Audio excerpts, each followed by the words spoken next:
Ni zgodbe, ki me ne bi prizadela.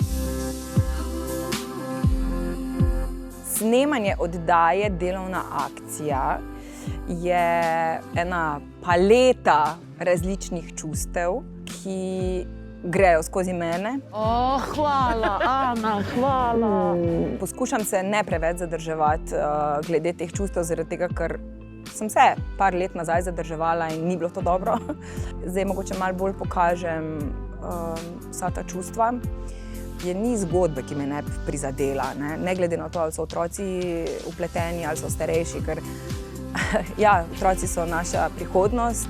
Absolutno je cilj Delovne akcije, da pomaga, da smo opora, da jim damo nek nov zagon, nek nov elan. Mnogi pa rečejo, ja, sej pri starejših pa ne, so že odpikani ali pa kakorkoli.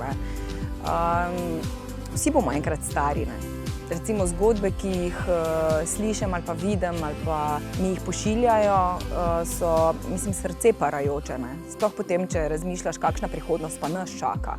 In ugotovila sem, da so zelo hvaležni za to, kar se jim je zgodilo.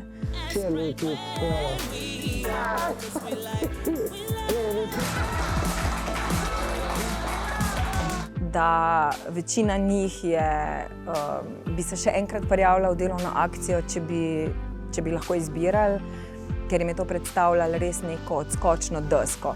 Zato, da si svoje življenje potem od tu naprej lahko lažje postavijo v prave tirnice. In to je dejansko tudi poanta Delovne akcije.